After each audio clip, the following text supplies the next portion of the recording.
আসসালামু আলাইকুম। সবাইকে স্বাগত জানাচ্ছি ন্যাচারাল হেলথ কেয়ারে। আজকে আমরা আলোচনা করব খাওয়ার পর যে ভুলগুলো এড়িয়ে চলবেন জেনে নিন। গোসল করবেন না। গোসলের পর পর হাত এবং পায়ের রক্ত চলাচলের পরিমাণ বেড়ে যায়। অন্যদিকে পাকস্থলীতে রক্ত চলাচলের পরিমাণ স্বাভাবিকের তুলনায় কিছুটা কমে যায়। আর খাওয়ার পর পেটে পর্যাপ্ত পরিমাণে রক্ত চলাচল খুবই জরুরি। তা না হলে খাবার হজমে ব্যাঘাত ঘটে। তাই খাওয়ার ঠিক আগে বা পরে গোসল করা উচিত নয়।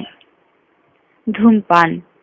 যারা নিয়মিত সিগারেট পানে অভ্যস্ত তাদের ভরপেট খাওয়ার পর যেন একটি সিগারেট না খেলেই নয়। গবেষণায় দেখা গেছে খাওয়ার পরপরই একটি সিগারেট খাওয়া 10টি বা তারও বেশি সিগারেট খাওয়ার সমান ক্ষতিকর। চা পান। চায়ে আছে অ্যাসিডিটি উপাদান, আর প্রোটিনের সঙ্গে অ্যাসিড বিপরীত প্রতিক্রিয়া করতে পারে যা হজমে সমস্যা করে থাকে।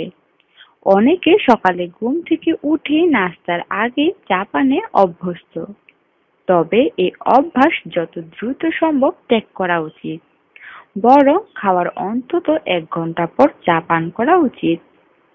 ঘুমোতে যাবেন না। এটা অবশ্যই আমরা সবাই কম বেশি জানি যে ভাত খেয়েই ঘুমোতে যাওয়া উচিত নয়, কারণ এতে খাদ্য ভালোভাবে হজম হয় না, ফলে গ্যাস্ট্রিক এবং ইন্টেস্টাইনাল ইনফেকশন হয়। বেল্ট কিংবা প্যান্টের কোমর ঢিলা।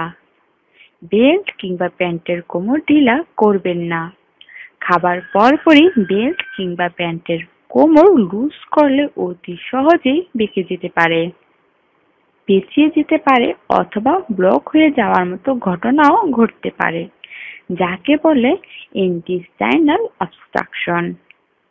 আমাদের চ্যানেলের পরবর্তী টিপস পেতে চাইলে আমাদের চ্যানেলটি প্লিজ সাবস্ক্রাইব করে রাখবেন। আর যদি ভালো লেগে থাকে তাহলে লাইক, শেয়ার ও কমেন্ট করতে ভুলবেন না। ধন্যবাদ।